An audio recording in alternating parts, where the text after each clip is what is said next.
भात पखाल रुटी सबुथिरे मजा लागिबो। भेंडी पियाजर सबुठु सहज आउ स्वादिया तरकारी। एते स्वादिया जे थरे खाइले स्वाद जमा भूली परिबे नाही। भेंडी सरिबा जाए एमिति बनेबा पई पसंद करिवे।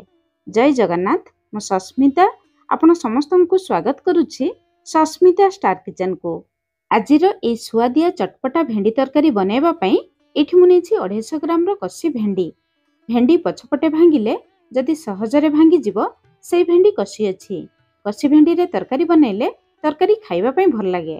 भेंडी को प्रथमे गोटा पानी रे धोई नेबे, तापरे सफा कपड़ा रे भल भाबरे पोछि नेबे। भेंडी रे टिके भी पानी रही गले तरकारी लालुआ लागिबो। तापरे भेंडी रो दुई पट साइड रु अल्प अल्प काटी नेबा।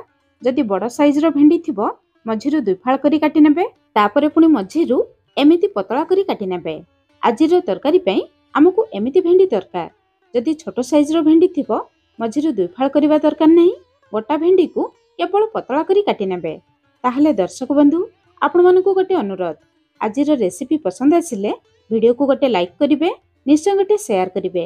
चैनल ले नुआ थिले प्लीज चैनल को सब्सक्राइब करिवे। एतिकी भेंडी पई दुईटी मीडियम साइज रो प्याज दरकार। आजिर तरकारी पई हमकु प्याज टिके अधिक दरकार। प्याज को मझिरु दुई फाळ करी काटी नेबा, तापरे टिके बड़ पीसेस रे काटी नेबा। तापरे प्याज रो पाखुडा गुडी को आमे बाहर कर नेबा। प्याज रो पाखुडा बाहर कर नेले तरकारी बनेबा पई सुविधा हेबो। भेंडी पियाज सब आमे काटी नेले। एबे काटी रखिथिबा भेंडी को गोटे बड़ प्लेट को देबा। भेंडी को देखि स्वाद अनुसार लुण देबा। आधा छोट चामच हळदी गुंड, राग पई आधा छोट चामच राग लंका गुंड, आधा छोट चामच जीरा गुंड, आधा छोट चामच धनिया गुंड। एतिकी गुंड मसला देई भेंडी सहित गळै नेबा। जमा पानी देबे नाही, सेमिति गळै नेबे। भेंडी रे आमे लुण देइछु। लुण देबा परे भेंडी रु पानी बाहरिबो। सेई हल्का पानी रे गुंड मसला गळै जिवो। गुंड मसला गळै सारिबा परे गोटे बड़ चामच बेसन देबा। 250 ग्राम भेंडी पई केवल गोटे बड़ चामच बेसन देबे, जमा अधिक देबे नाही। बेसन देबा परे जमा पानी देबे नाही, सेमिति गळै नेबे। भेंडी रे जहा भी पानी अछि सेई पानी रे बेसन भल भाबरे गळै जिवो।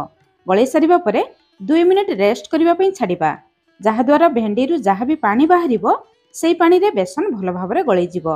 2 मिनिट परे एठी देखंतु गुंड मसला आ बेसन भेंडी रे भल भाबरे कट हो जाइछि।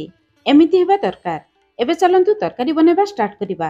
कढ़ई गरम करी गोटे बड़ चामच सरिष तेल गरम करिबा। सरिष तेल रे तरकारी बनैले तरकारी खाइबा पई भल लागे। तेल गरम हो जिबा परे गळै रखिथिबा भेंडी को देबा। एठी देखंतु प्लेट पूरा क्लीन अछि, ता माने सबु मसला भेंडी रे भल भाबरे मिसि जाइछि। भेंडी देबा परे गैस रो फ्लेम लो मीडियम रखी 2 मिनिट पर्यंत तळपट को भाजिबा पई छाडिबा। 2 मिनिट परे भेंडी को अलट पालट करिबा। भेंडी सिझिबा पई बेसी समय लागिबो नाही, काहेकि ना भेंडी को आमे पूरा पतला काटी नेथिले। गैस रो फ्लेम लो मीडियम रखी एपट सपट करी 5 रु 6 मिनिट पर्यंत भेंडी को भाजी नेबा, जहा द्वारा गुंड मसला आ बेसन रो कंचा बासना चली जिवो। भेंडी भल भाबरे भाजी जिवो, भेंडी भी सिझी जिवो। 6 मिनिट परे एठी देखंतु भेंडी सिझी गलाणी, भेंडी भी भाजी गलाणी। एबे बाहर को बाहर करी आनिबा। सेपटे गोटे हेमदस्ता नेबा, गोटे मसला बनेबा। 6टी रसुण, आधा इंच रो अदा, गोटे कंचा लंका देबा। जेतिकी राग खाइबे से हिसाब रे कंचा लंका देबे। एबे अदा रसुण कंचा लंका को आमे छेची नेबा। तरकारी रे सब बेले अदा रसुण फ्रेश छेचिकी देबे। तरकारी रो बास्ना टेस्ट बहुत बढ़िया आसीबो। अदा रसुण छेचा रेडी हो गला। चलंतु तरकारी बनेबा स्टार्ट करिबा। सेई कढ़ी को आउ थरे गरम करी गोटे चामच तेल देबा। तेल गरम हो जिबा परे आधा चामच जीरा देबा।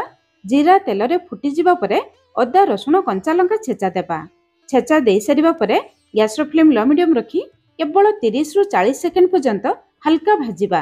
बेसी भाजिबे नाही, बेसी पोड़िबे नाही। बेसी भाजिले अदा रसुण रो बास्ना चली जिवो, ता छडा अदा पिता लागिबो।